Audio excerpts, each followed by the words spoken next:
Hello guys, and I'm sure that all the smart people do not need any explanation why complex problems do not have simple solutions.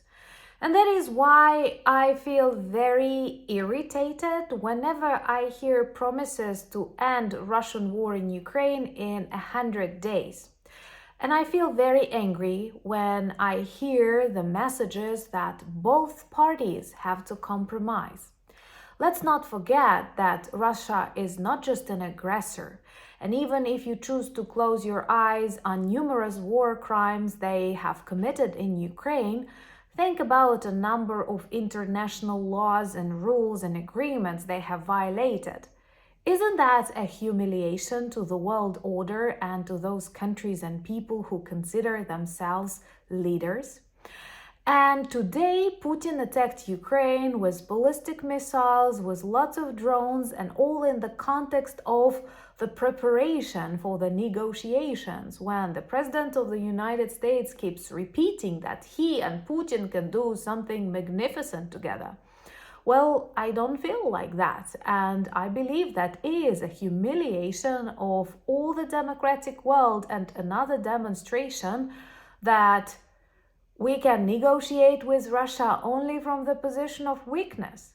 There is no way to negotiate with them after so many war crimes, after so much disrespect and violence. The only way to end this war is to defeat and demilitarize Russia. Subscribe to witness that together and also protect yourself against hybrid warfare and toxic narratives that Russia spreads right now like crazy.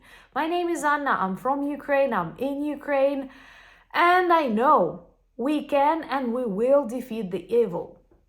Today, Russia attacked Ukraine with ballistic missiles, with drones. Lots of people were hurt. Unfortunately, there are victims among the civilians. But as some brutal people on populist media will tell me, this is no news. News is that General Kellogg reported about a very good plan to stop Russian war in Ukraine with no other messages or arguments. How are they going to do that? But there are some bad things that I have already noticed. Please listen to them attentively and tell me what you think in the comments below. Number one, many of you remember how when appointing General Kellogg, Trump spoke about his future visits to Ukraine, to Russia, and many other countries, for example, in the European Union, let's say the capital of the EU, Brussels, for the important preliminary negotiations, some analysis, and that is a good plan. But Kellogg is not traveling. And I personally have a suspicion he does not travel because there is no green light that Moscow is ready to accept him. And doesn't that show that the Kremlin dictates what is the next step in the preparation of the negotiations? Also, I personally believe it is like 1,000% deserved that Putin was in total isolation.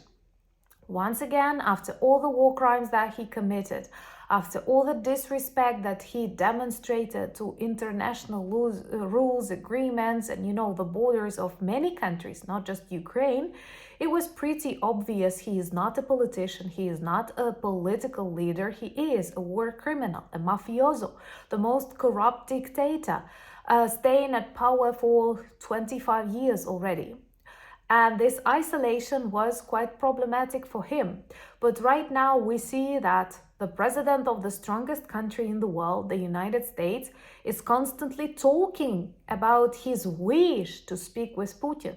We don't see that coming from Russia, but we see that coming from the United States. I don't feel this is a position of strength once again.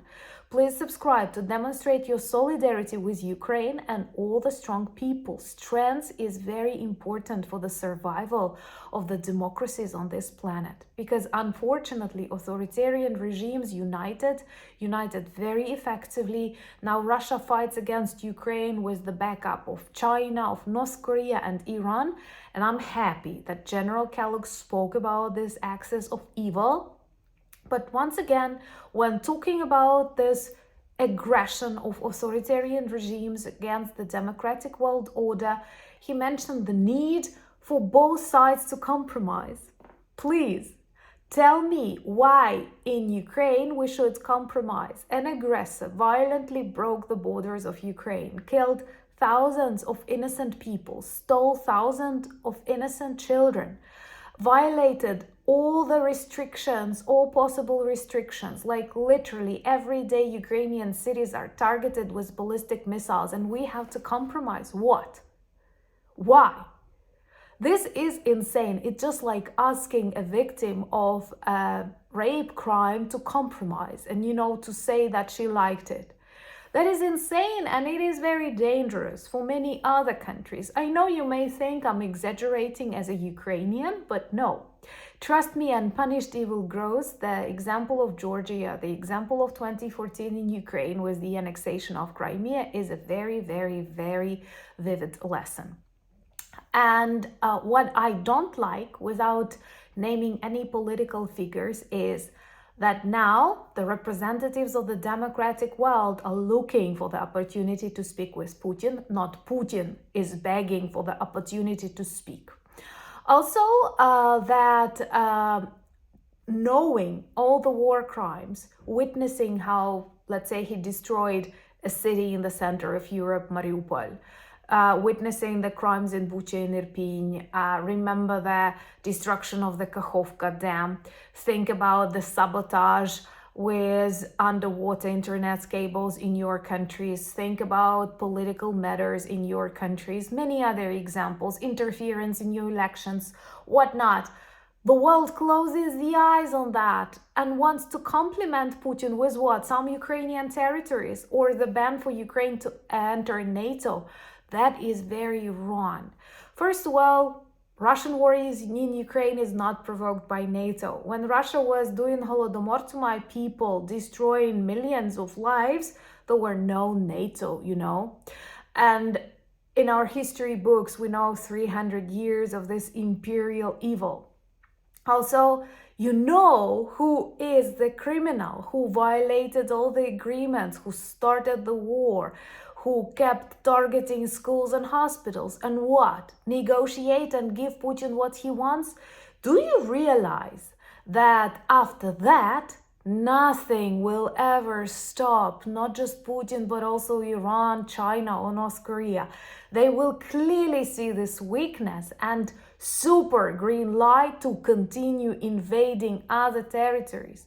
This is the worst precedent that can be, especially in the context that Ukraine is so good at defeating and demilitarizing Russia.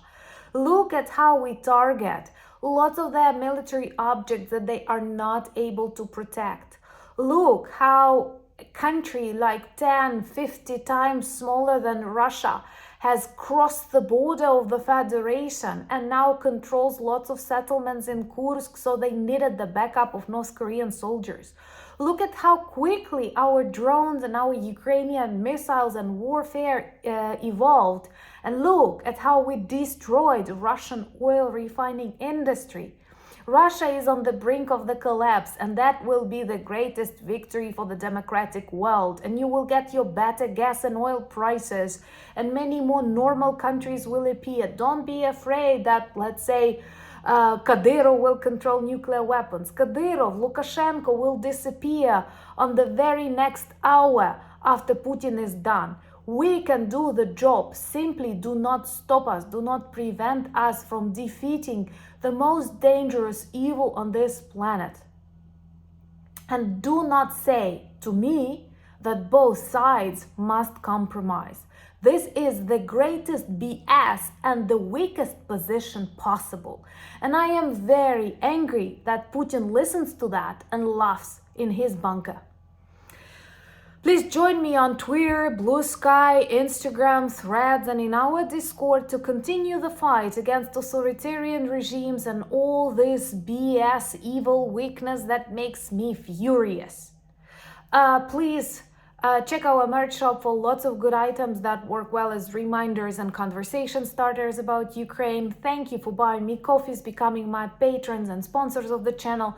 But most importantly, thank you for being strong people who understand that the evil must be defeated. Thank you for standing with Ukraine. Слава Україні!